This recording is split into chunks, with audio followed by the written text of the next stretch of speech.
All right, ladies and gentlemen, let's get started. If somebody will pull that door closed back there, we'll start this meeting. Russell, you want to pull that door closed for me?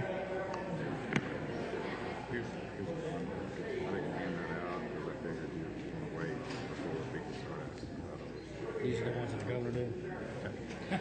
All right. Good afternoon, ladies and gentlemen. You're in trouble. This is a meeting of the House Subcommittee on Higher Education. This will be our first meeting and first hearing on the 12 budget. I anticipate several others. I'm going to take the chair's prerogative, and we've already had one special introduction, but this one's particularly poignant for me. I served with this gentleman for many years, and I hope I'm not embarrassing you, Larry, Mr. Majority Leader Walker. I served a lot of years on a lot of committees with him, and he's now a member of the Board of Regents. I just want to recognize him, thank him for his book, which I've had about 5 minutes to look over this afternoon. I'm waiting to get home so I can read a little bit more of it, but I wanted to recognize Larry Walker, and he truly is a statesman of the highest order. One of the things I remember from my early years is the oratorical skills of this man. We've seemed to have lost that, and that's truly a shame. And thank you, Larry. Yeah.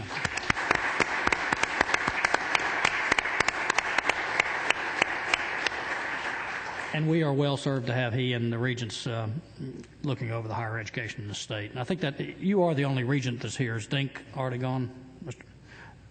So just Mr. Walker. Okay. With that, what I'd like to do today is we're going to hear from the regent system and the technical college system. We'll have another hearing, members of the committee, on student finance. I wanted to put that closer to after we hear from the governor on Hope, to tell you the truth, because that's truly going to affect the student finance side of the equation as much. We will also hear from the regents again at that point. I know you'll want to be a part of that, but I wanted to put, and we also have possibly Georgia Public Broadcasting, and they have some things, but we're going to hear from the regents today and from technical colleges. So with that, I'm going to turn it over to Chancellor Davis. We brought you back to this room, not for any, I know you were, hopefully this one will be somewhat your last. I'm not promising that. Chancellor Davis. Thank you very much, Mr. Chairman. Do I need to turn you on?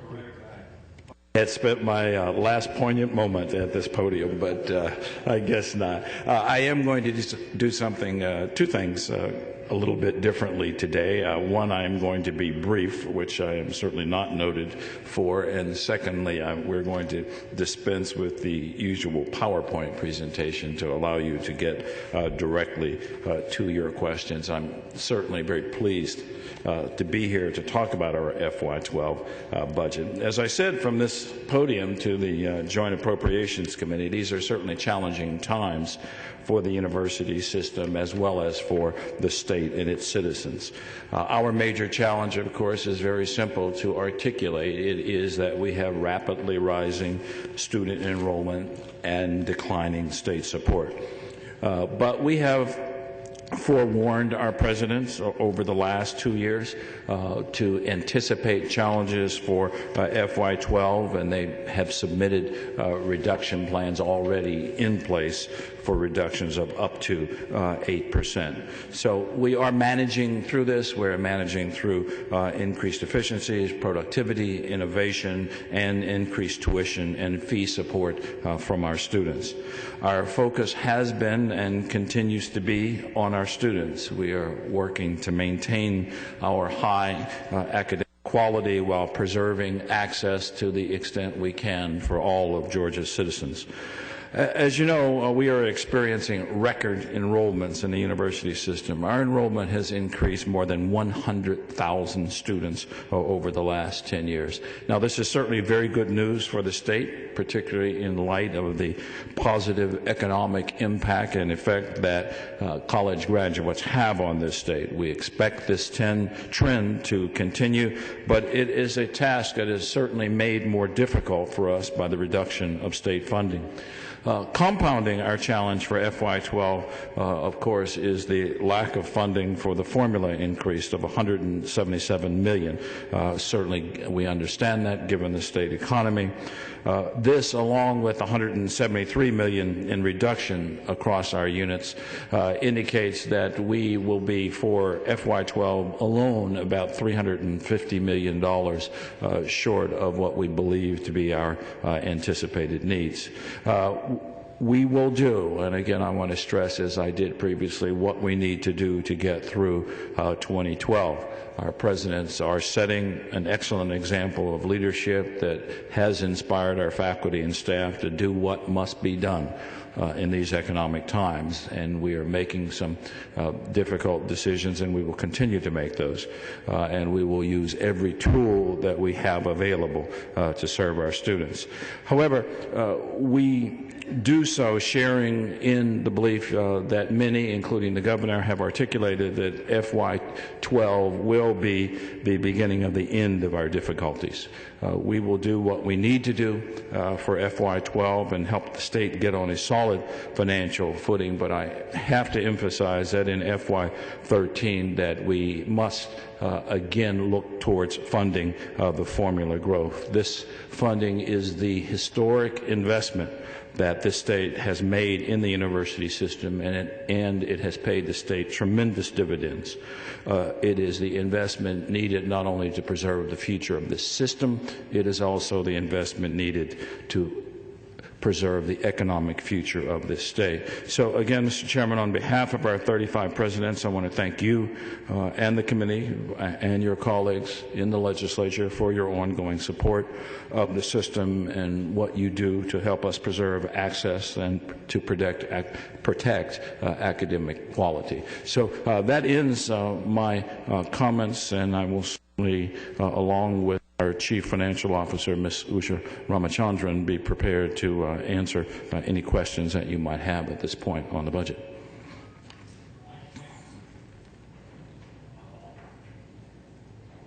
Thank you, Chancellor, and I certainly appreciate your presentation, and I appreciate the brevity. I think we will, as we dive into the 12 budget, the questions and answers and the specifics of this will be better served with the type of presentation you just gave. Thank you. I'm looking forward. I see my reputation proceed with these answers. All right, members of the committee. Questions for the Chancellor? Let's see. Senator Smith. Thank you, Chancellor. And it has really been a pleasure working with you the last few years. And I'll tell you one thing about retirement: there are no bad days. The only days once you retire that you really don't like a whole lot is Saturday and Sunday, because everybody else has the same advantages you do. But the question is, if we're looking at a 4 to 6 to 8% cut, are we anticipating another tuition increase? Again, that is not a decision that is mine to make. The process that we use, of course, is to wait until the budget is passed to assess what revenues we then have, and then assess the gaps that we have at that point, and then to determine whether we will need a tuition increase, whether we can make up the gap through further cuts in productivity and efficiency. And so, again, that is difficult to predict, but I think logic dictates that we are going to have a rather substantial shortfall this year. And so, I would not be surprised if there were a tuition increase, the magnitude of which I cannot predict at this point in time, however. Okay, because I know we had a tuition increase this past year, and with the economy the way it is, and you have 10% unemployment, and plus you look at those who are underemployed, you're looking at 17 to 18% of probably the Georgia population. In some counties, it's even a whole lot worse than that. Mm-hmm. And money is very, very tight. So I don't envy the task that you have in making that decision, but you're right. There may be a big chunk of money that's got to come from somewhere. Okay. Thank you, Representative. Representative. Thank you, Mr. Chairman. Chancellor, thank you again for coming to this. This may be a little more detailed than you want to get into, but just in looking at the formula base, which you mentioned a couple times in your presentation, the largest part of that are the academic position salary amounts that total almost $1 billion. Yes, sir. And I guess my question really has to do with the rates that are quoted in the formula for the Group 1 through Group 5 level positions, which range from an average of $62,000 on up to $152,000 in terms of the teaching positions. Determine it based upon the type of courses that they're teaching and so on. Now it's hard for me to believe that we price our teachers. That's the total amount of compensation that we provide for our teachers at those various levels. Is there any use of the? Here's my question. What I'm trying to get at is whether or not the teaching positions, as opposed to the people who are doing more research-oriented types of things, and the amount of commingling of funds to establish a salary base for those positions. Because some of them do research and they teach, and it's kind of back and forth. And I guess what I'm trying to come down to here is the competitive level of our salaries and how these average salary rates are really established. The salary rates that are in them, and you've asked a number of excellent questions, the salary rates inside the formula really are averages. And so they certainly, if you look at institutions that are doing substantial research, you will find that salary rates are in fact not fully covered by the formula compensation. But I would also point out that those doing research are doing research primarily on grants that they secure, and these are restricted funds, and so we do not, pay them with the state salaries to do research unless it is some sort of state research project that we want done. But by and large, they are paid through restricted funds, and their salaries, that part of their salaries that is paid through restricted funds, does not go into the calculation of the formula. So there's no double counting of a researcher's salary hours, and that person gets paid by another source. They are not double counted. And again, I want to stress that the numbers you see there really generally are less than people at research institutions get paid. And so that's one of the challenges of normalizing a formula over 35 institutions. Follow up on that. So I see the 62,000 versus top rate of 152,000 for far fewer academic positions, obviously, in the formula. But if I was coming to you for a job, and put it on my basis, I'm not coming to you for a job. And I had a research project that I kind of brought with me from another institution or something like that, part of my book, if you will, type of thing. You'd offer me a salary level that probably was two figures, one which is implied by the average of the formula or some basis for that within that average, and then a sponsored funds amount over that for the, is that how it would work? I don't really know exactly how those packages are put together, but and there may be a rate that's offered for full-time teaching, and if you don't teach full-time, then that will be cut back. But I think the real issue here is that the state does not make a contribution to research hours that are supported at the same time by restricted funds. Could you comment on the average salary rates here compared to other university systems? I will have to get you that data. I don't really know how those particular rates get into the formula, but I know that some people make more, some people make less than those rates, but we'll have to get back to you on that computation. Thank you. Representative Huckabee. Representative Huckabee. Chancellor, I'm very familiar with the challenges that go into starting up a new college, particularly Georgia Gwinnett College, and that there's always a lag because it's more costly to get them to a certain level point, and that's further compounded by the 2-year lag built into the formula anyway. Will we be able, as this budget is presented, be able to deal with their growth factor in 2012 to keep them on track to continue to hire the faculty and provide the programs they need for that burgeoning student body?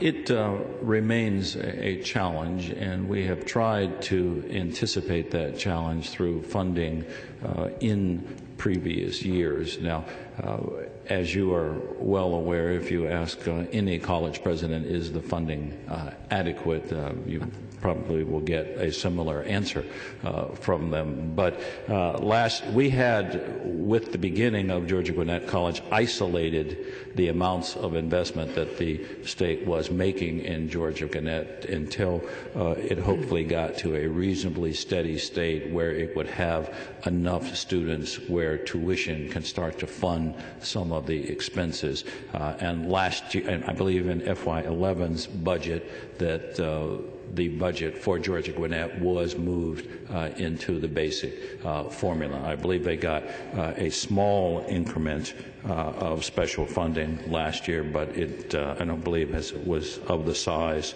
that it had been in the past. And so again, the answer to your question is it is going to be a function of just how quickly they grow there. We make some growth projections, and they are over 5,000 students now. And again, one of the things we count on is formula funding, even if it does have the 2-year lag to support this growth. The formula request of $177 million that was in our original budget was the amount generated by 19,000 additional students, which came to us 2 years ago. And so, again, we'll have to deal with that, the realities of no funding for 19,000 who came 2 years ago, plus those who came last year, and those who are going to come next year as well. And so we'll essentially be dealing with in excess of probably 35 to 37,000 students not covered by the formula.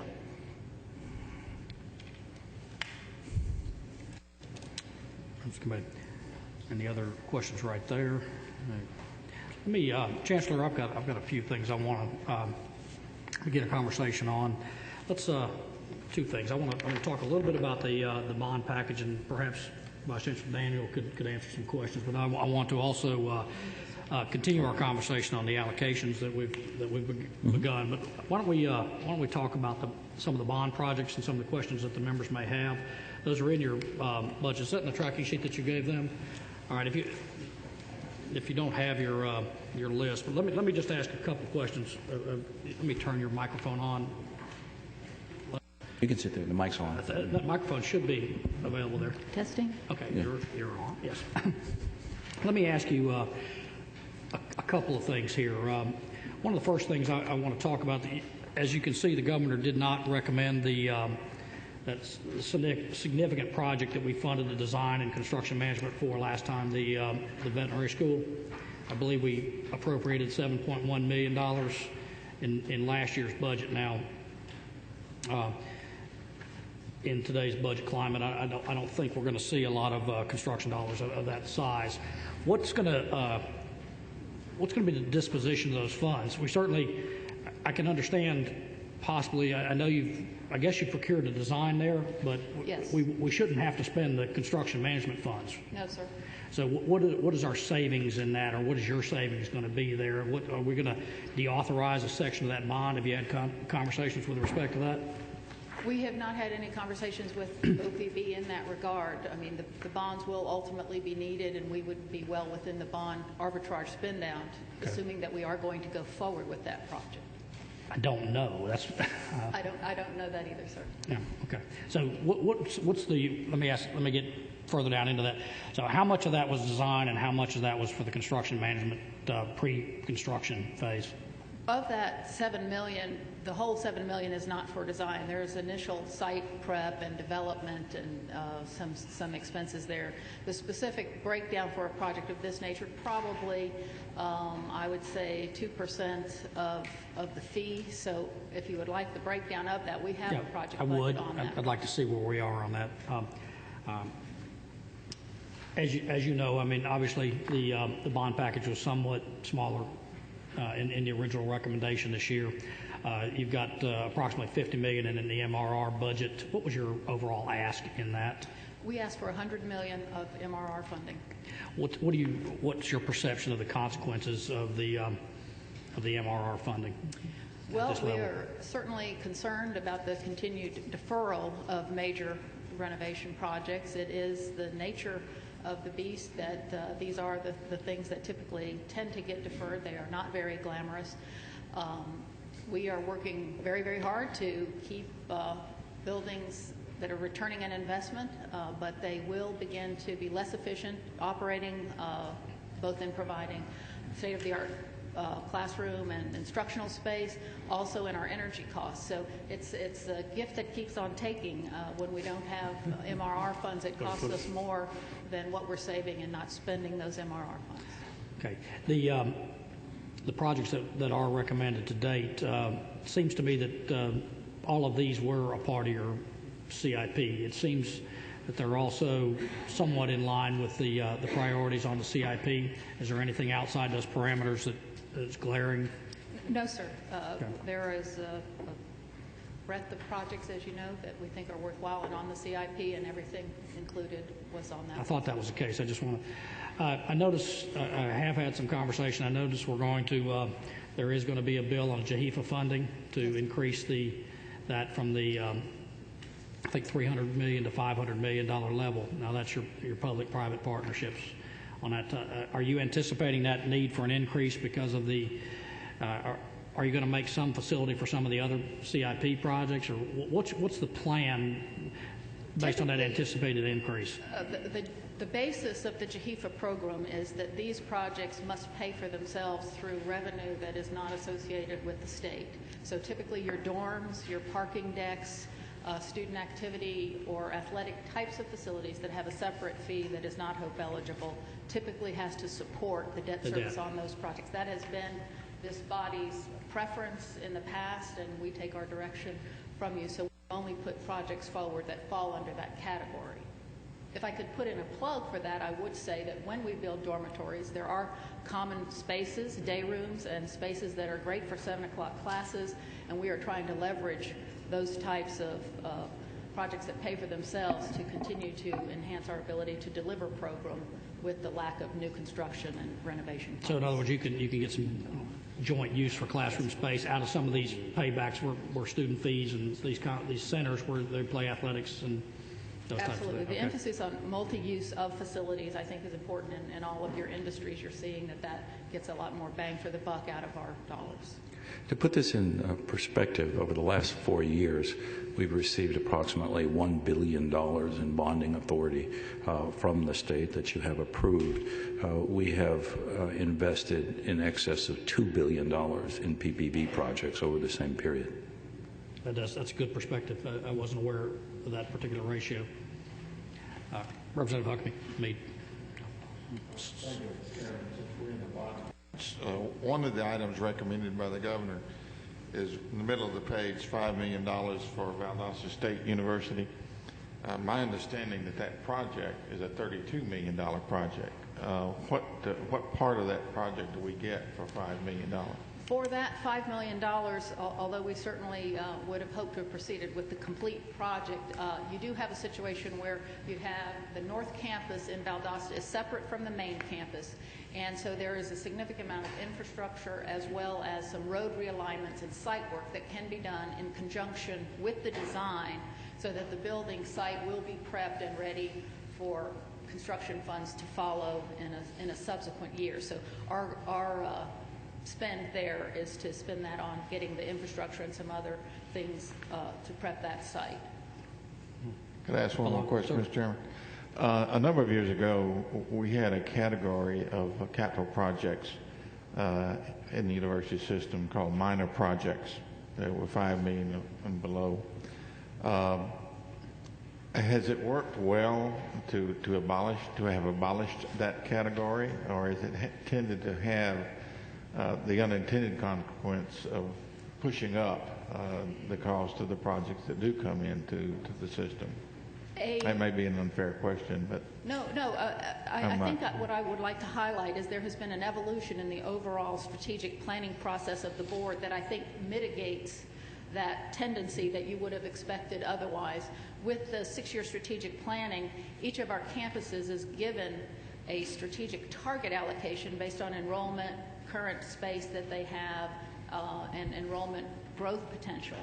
And so they are working to a limited budget, and our presidents have been much more open. In fact, you would see a number of smaller projects in the minor size, if you will, as well as renovation projects that historically you've not seen on major capital lists. These are projects that we are very confident and comfortable are a better stewardship model for them. The CIP, the capital implementation plan that I talk about, has served the system very well, but with the economic downturn, it's taken a hit like everything else, and it's just a very difficult budget on the bond side as well as the operating side. Okay. Any further questions for Vice Chancellor Daniel on the bond package? Thing in there. Thank you, Linda. Chancellor, I want to draw your attention to another. I want to get some clarification here. This is on the research consortium in the B budget. I notice that it leaves. I think we're all aware that this is being transferred, or perhaps a significant part is being transferred to the Georgia Department of Economic Development. There's a $10 million cut here. It looks like, though, it leaves $6.4 million in the. And tell me what that's for. Is that? Susan Childs is here, and she hopefully can answer. Well, I know she can answer it better than I. Certainly. If she would like to come up, where's Susan? Susan? Or Mike? Oh, I'm sorry. Mike? Well, I believe was the question the amount that's remaining in the Regents B budget, right. I can't speak to that. I can tell you that $4.5 million is being transferred out of higher ed to the Department of Economic Development. Perhaps I'm misreading the tracking document, Scott.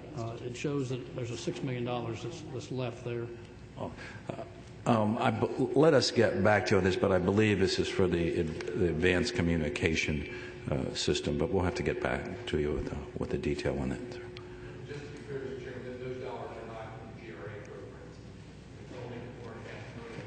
That's all that was recommended for GRA in the 12 budget, and that was recommended. Okay. It's just all under the rubric of research consortium under that, and there are 4 categories, but the Advanced Communications Program is actually cut $563,689, but the program net is minus 10, but in 78 there's 6,421. I'm just trying to understand where, if those are funds. We'll have to get you the further detail on that. Thank you. All right. Any questions? All right, Chancellor, I want to bring your we've had this discussion. I want to continue the discussion. You've been more than candid with this, at least with this chairman and on this. Members of the committee, if you'll remember, I passed out to you a copy of the fiscal year 2011 state appropriations and the allocation themselves across the different tiers of the university system. There's the, and effectively what I was trying to get to is the state funding per FTE. As you know, every year we fund the lump sum, and then there's an allocation that takes place, certainly under the Constitution and the Regents and their board's prerogative. If you take the total state funds and then the FTE, which how many students at each university, and you divide that, you get your funding per FTE. Chancellor, I guess my question is still what it's been. Perhaps this is, 18 years on this committee, but still, from a layman's perspective, there is a significant disparity institution to institution. I think we all recognize that the research institutions are somewhat unique. But if you look at the regional and comprehensive universities, and then you compare them to some of the two-year institutions, can you share with the committee what you've been relaying to me about your own original concerns and where you wanted to go with that, and now that it's dropped back again, where can we go? Have we had any further conversations? Let me say first that we have had, in the words of the State Department, very frank and candid discussions on this subject.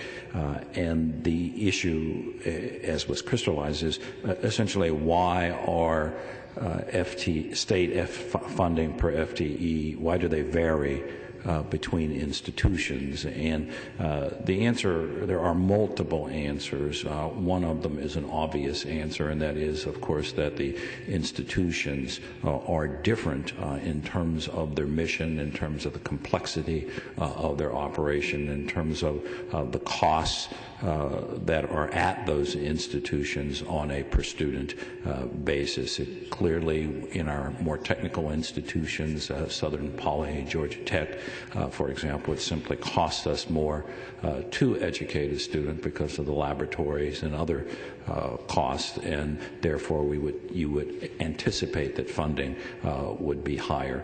Another reason funding would be higher is the rate of growth of the institution. Again, there is a 2-year lag in the formula, and so rapidly growing institutions such as Kennesaw or others will in fact usually be disadvantaged by that, because again they will have far more students than the formula has generated funding for. And the last reason, which is again one that I had raised when I first got here, was that even if I accept the differences in institutions, I can probably try and group some that would be reasonably similar. And why are there discrepancies, wider variances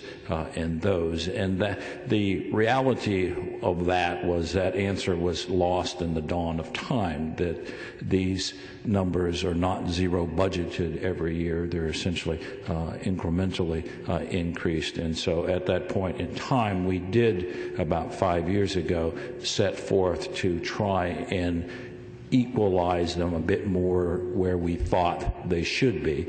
Unfortunately, we did that for 2 years, and then we entered into the current economic decline, and our ability to make those kinds of incremental adjustments while in a declining economy, we found we had far less flexibility. And the last reason is we also, even for institutions that are not growing rapidly, we also have significant quality concerns.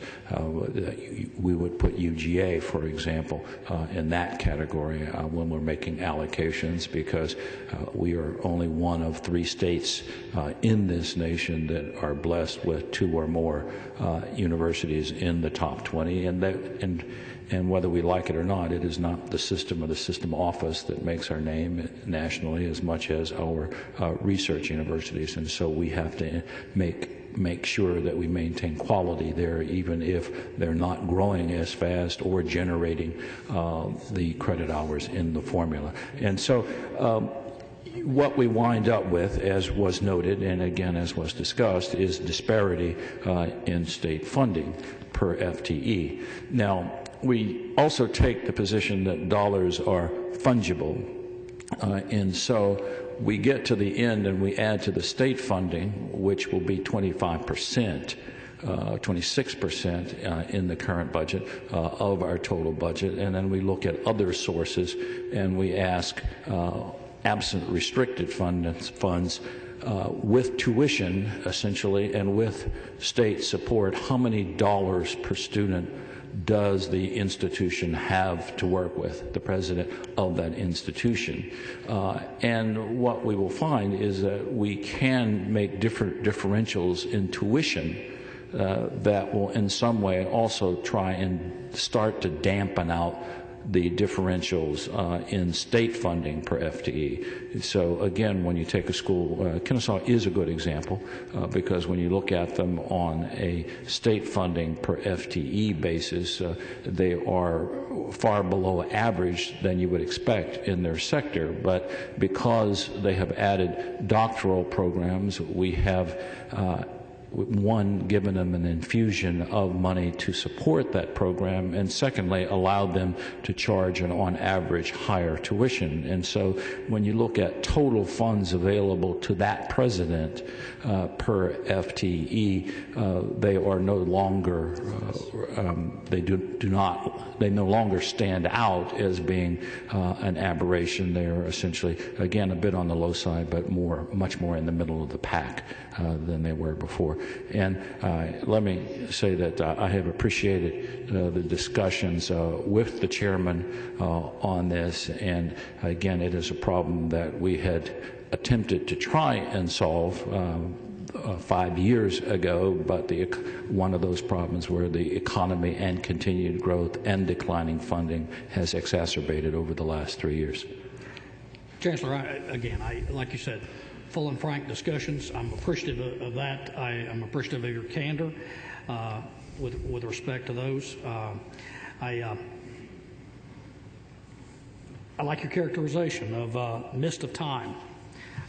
And members of the committee, I guess my concern is still the actual monetary disparities. It's not just Kennesaw State. There are others involved in this, other institutions. I'm going to ask you to take a look at those. The only exception, Chancellor, you and I have a disagreement on the fungibility question.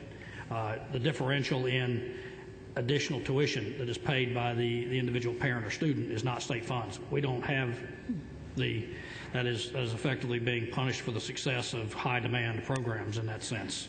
That's the parents and students' money. What we can affect is state funding. And when you look at the per funding at FTD, that's where the disparities come about. I mean, you could create all kinds of different fungibility equations to get to a parity. But when you're talking about the students and the parents' money, that's a totally different equation, and I don't find it. We can agree to disagree on the relevance of that, respectfully. I guess this is a bone I don't plan to drop. The euphemism will be allocation equalization of some type, please. I want to continue our discussion with respect to that. Mr. Chairman, I certainly cannot promise an outcome, but I certainly can promise that in our discussions with the board members that we certainly will note this issue, and we will certainly note your interest in this issue. And again, this is an area where I do not make the decisions. I'm very understanding of that, and I hope you understand this as respectfully, and that I just find it with the allocations and everything we're going to be having a discussion with respect to the Hope Scholarship and those allocations, this is going to become even more of a touchstone over the next few weeks and months. So, members of the committee, if you will also help me to evaluate these types of allocations, it would be helpful. Other questions for the Chancellor? No, anyone else? Chancellor, we certainly appreciate your time. We look forward to continuing these discussions. I anticipate that we will probably have at least one, maybe two more hearings with respect to issues that affect the Regents system, and I look forward to seeing you there. Thank you, sir, and I shall make no more assumptions about how many more times I will be at this podium. Thank you very much for your time, and thank you for your questions. All right. Commissioner Jackson, I believe, with the technical college system is here. Also known for his brevity.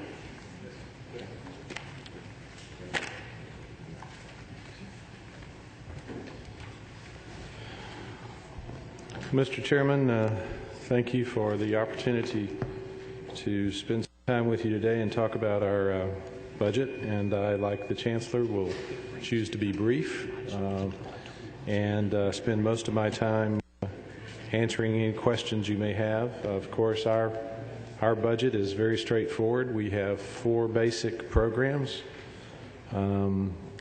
As the Chancellor did, I want to thank the members of the committee and the General Assembly at large for the great support that you continue to show for the Technical College.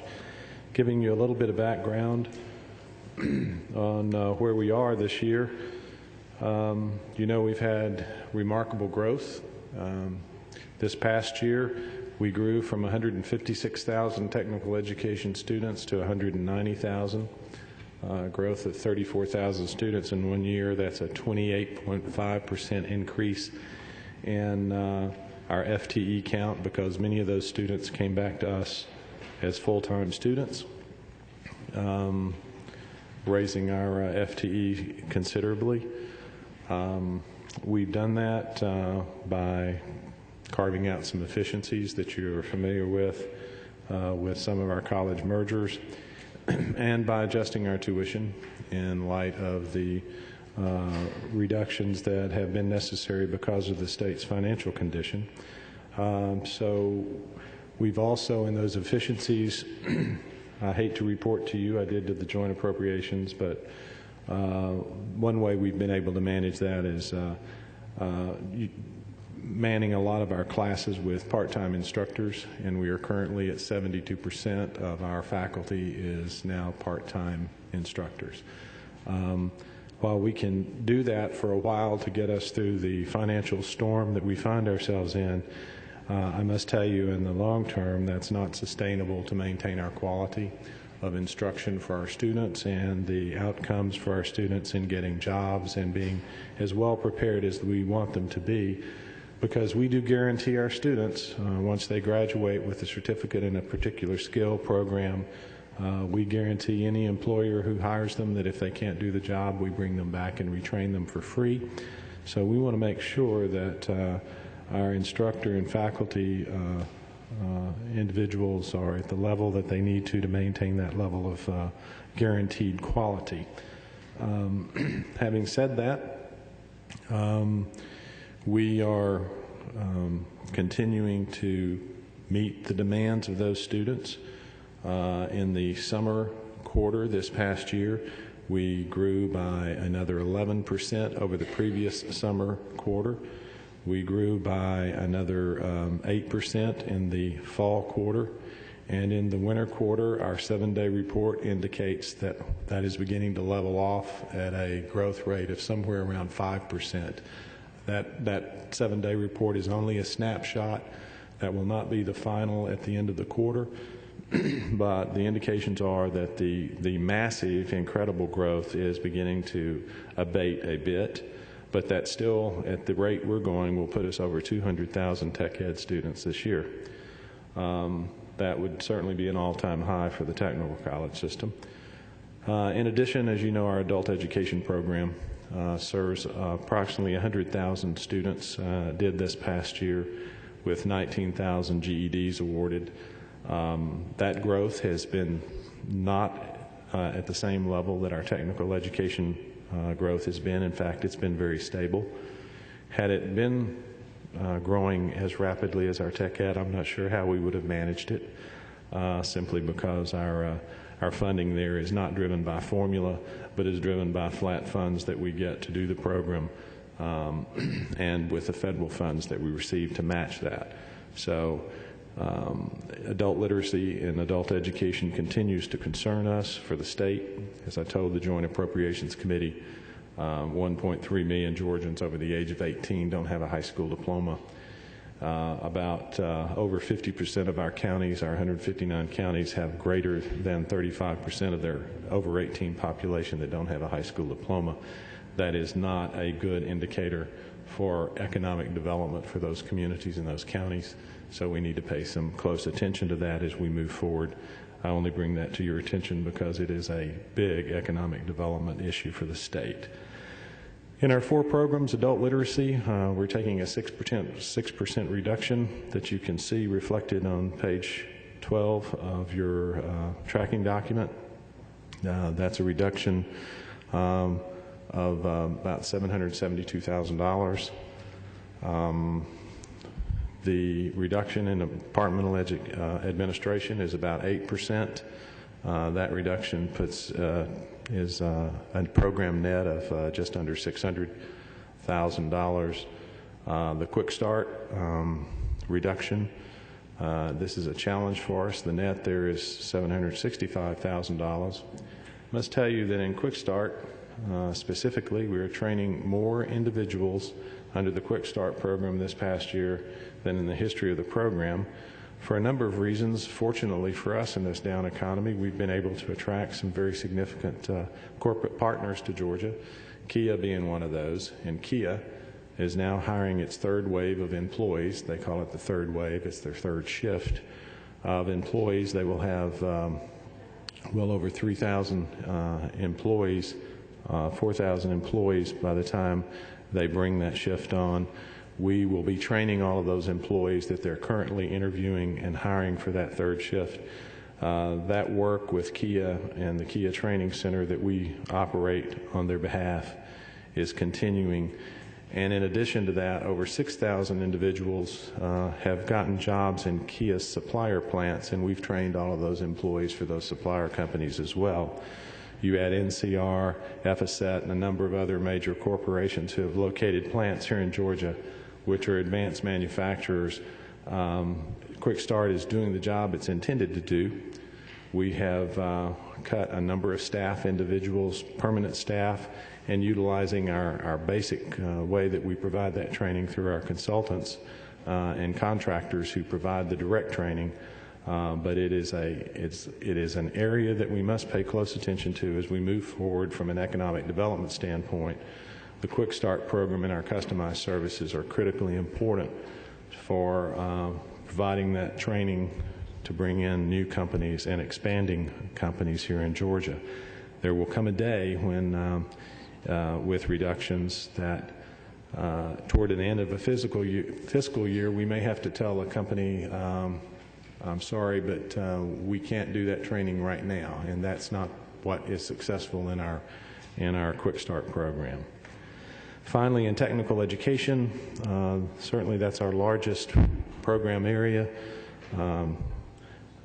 The governor's recommendation program net reduction of $16.8 million represents a 6% reduction over the appropriated level for this year. As you know, we've been operating at a 4% reduction level from just a financial holdback. We can manage that. We are again, I will go ahead and tell you, adjusting the tuition to help us deal with not only that enrollment growth, but the continuing rising cost of other things like energy that are just hitting our colleges like everybody else.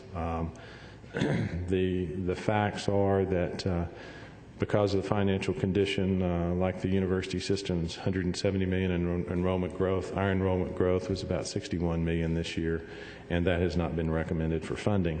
The only way we can meet the demand of the students that are here and showing up on our campuses, and that 28.5% enrollment increase is to adjust that tuition. We are going to raise it $5 a credit hour for the quarter. That will take us from $45 a credit hour to $50 a credit hour. That still is in the range of the average of tuition and the cost of going to college full-time of all our southeastern states, as reported by SREB, the Southern Region Education Board. The only other item under technical education that I would point out to you is a $558,000 reduction for one more merger that we were doing between Sandersville Technical College and Heart of Georgia Technical College. That merger is underway. and under process. The two local boards over those colleges have been working together, as have the staffs. They've selected a new name for the college, and they are moving forward post-haste to make that merger occur on July 1st of this coming fiscal year. Again, another indication of just how we're trying to cut our administrative overhead to keep instructors in the classroom. That's the basics of my presentation. I'll be glad to answer any questions you have, sir.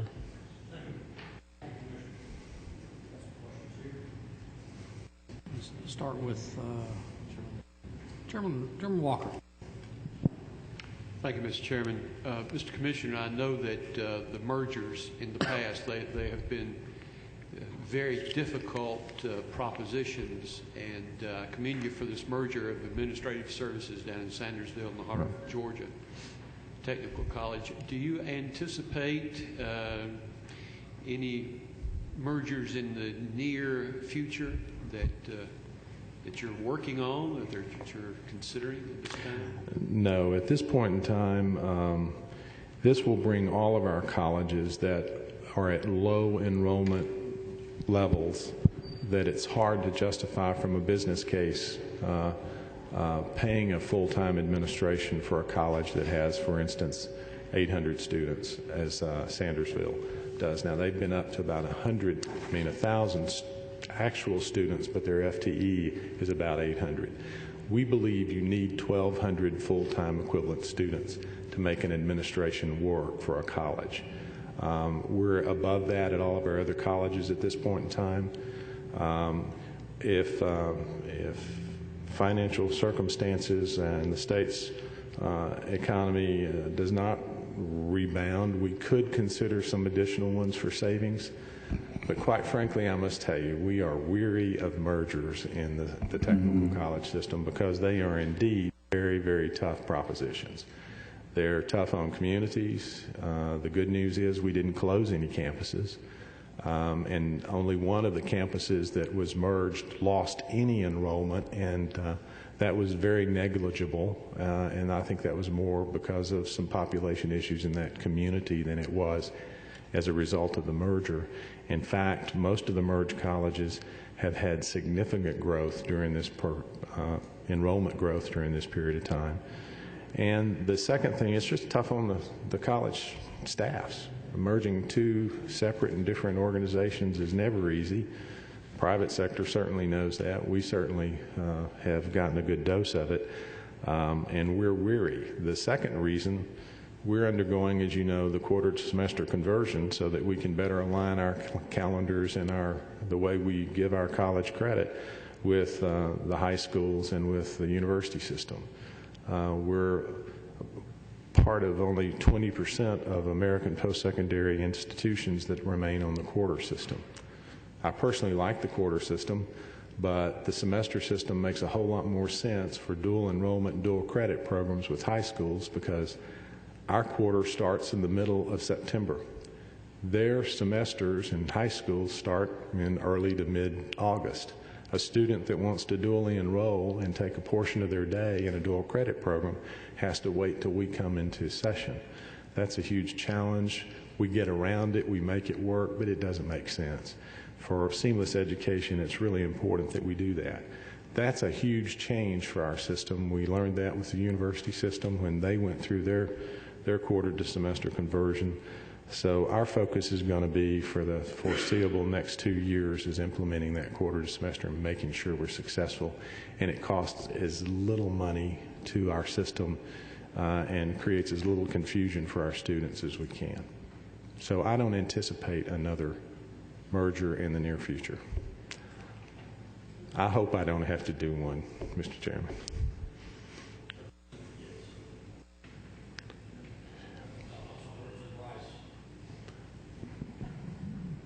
Yes, Thanks for coming. I really appreciate it. It's a tough job. Glad to be here. I just wanted to get to the Quick Start program. Yes. To me, the difference between the state funds and the total funds are, I guess, the contracts yes. that you have. Right. And that's a leverage force of almost 2 to 1 in terms of payout on that.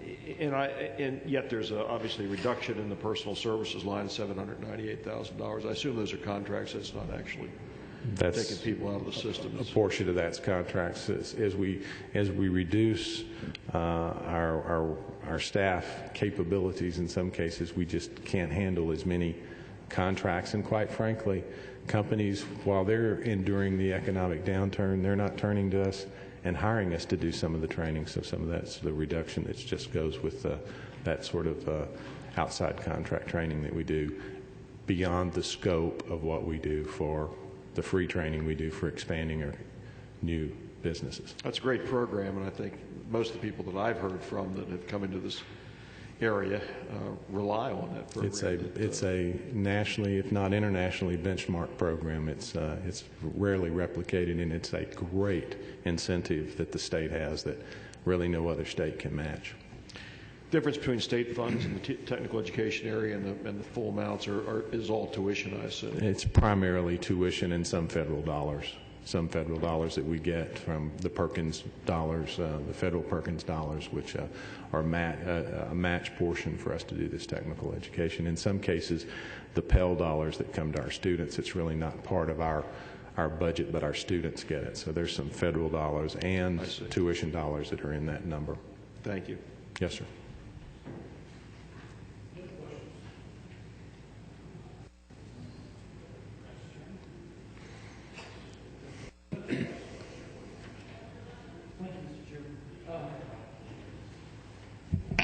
There we go. Thank you, Mr. Chairman. And Commissioner, thank you for the job that you do. I know it's a challenge under these difficult times. But I was wondering, you said that our tuition falls in the range of the SREB states.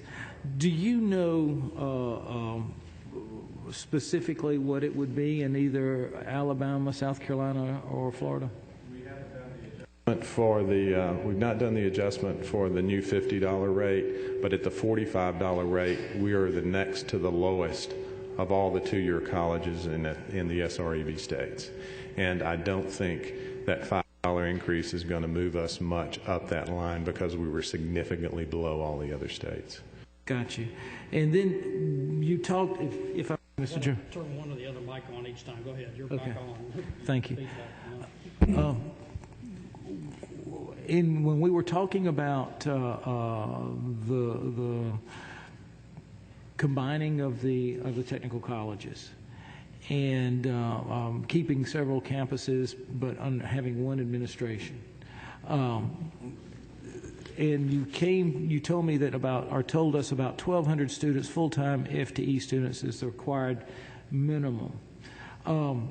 For satellite campuses and some of these combined, what are the numbers you're looking at when you closed them? You'd have the main campus and then another campus, and what numbers are usually on average the ones that you combined? It's so different from college to college and from community to community where we have satellite campuses. And very few of our satellite campuses, even with low enrollment, have been closed at this time. We have considered, as another cost-saving measure, shuttering some of those low enrollment campuses where we have trouble just making classes. We've considered that, but we've not had to do that now because even our satellite campuses with this enrollment growth have reached a level and have enough full-time enrollment with those courses that we've offered there that we haven't found a need to close them, and it would have an impact on those communities to close them. It's a method that we could utilize. We have not set the same kind of benchmark for an enrollment for a satellite campus that we have for a college and an administration.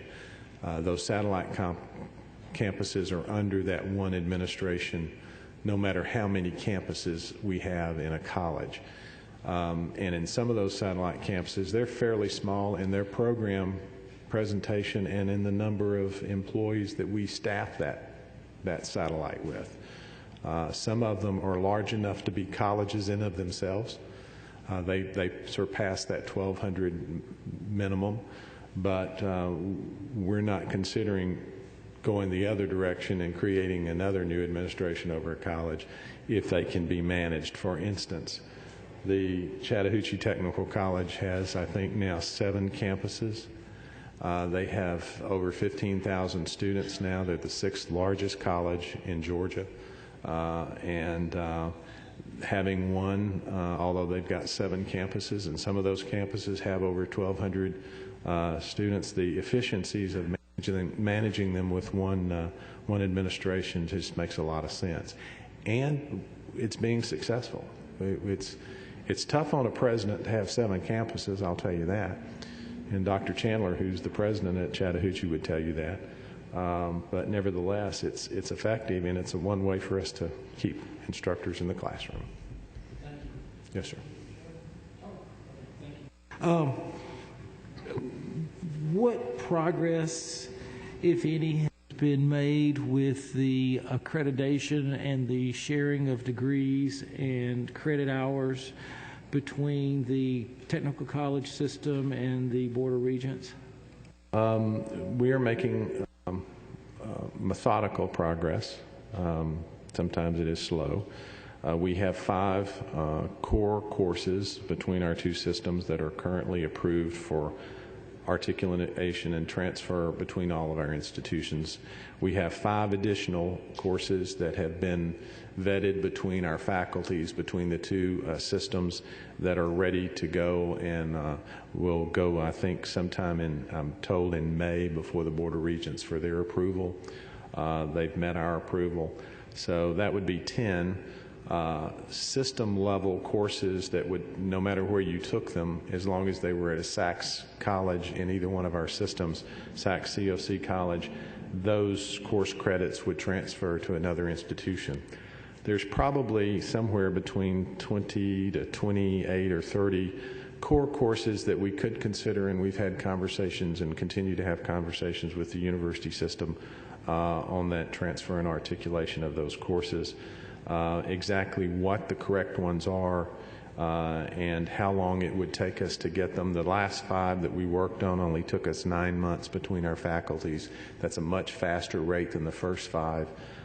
Once we get the agreement and move forward, I think we can make it happen from that transfer and articulation. In addition, we challenged our presidents to go to their local USG institution that's close to them, within a 25-mile radius, and with these academic courses that are required for our AAS degrees, if they are providing them on their campus, I've challenged our presidents to be with that local college president and make a local articulation agreement with them for those courses, and we've had great success at that. I don't have the numbers on the ones that have those agreements, but we're making very good progress at that institution-to-institution level. For instance, over 100 courses at Chattahoochee Tech are transferable to Kennesaw. So those kinds of arrangements from institution to institution are being very successful, and the presidents have been challenged to make that happen. Where that's not quite as good for students, and it's tough for students to figure out what courses transfer from one institution to the other, it's really a burden on the student to figure out if a course they took at Chattahoochee will transfer to Southern Poly or Kennesaw or Georgia State. So we're working with the university system to develop a database that will have all articulation and transfer agreements for each institution and where those coursework will transfer to, so a student can search that searchable database and figure out if they're taking a physics course at one of our institutions, which USG institutions would it transfer to. With all of those things coming together, I think we're making progress, but academia is an area where getting these agreements in place and the faculties to review all of them is a slow and laborious process. It's one we're committed to. It's the one the chancellor in the university system has been committed to work with us on.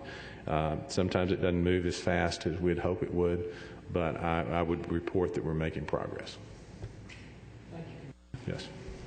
What a graceful answer. Only in the world of academia could anyone find an articulation for an algebra course as an algebra course to every other layman in this state, I would suggest that that process speed up, or those parents and students are going to finally revolt and find a way to speed it up for us.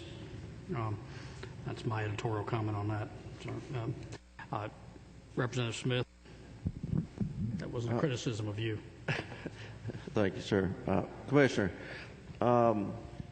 I noticed on your workman's comp premium, they've all gone up. I agree with you. I've noticed in some agencies that the workers' comp premium has declined. Are y'all actively participating in the program to provide trainings for your employees?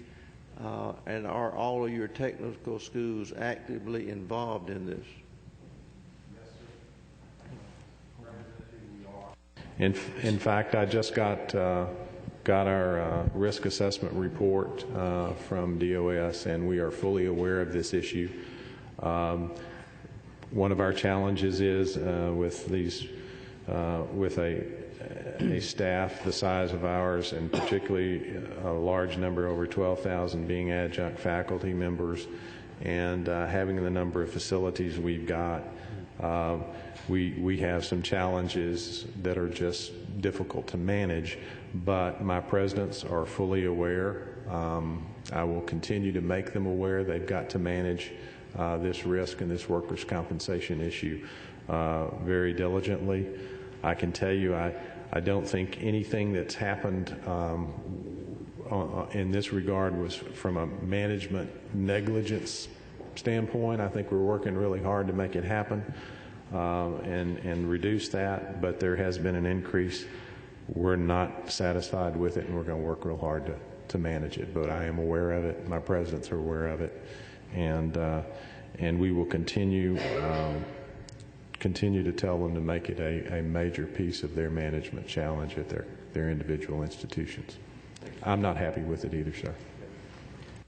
Any other questions for the Commissioner? As always, Commissioner, you've done a very good job, a very practical job, and it's very clear in what you have accomplished, and we're appreciative. I appreciate it very much, and I appreciate y'all's great support. Thank you very much. Okay, members of the committee, we've now concluded this particular hearing.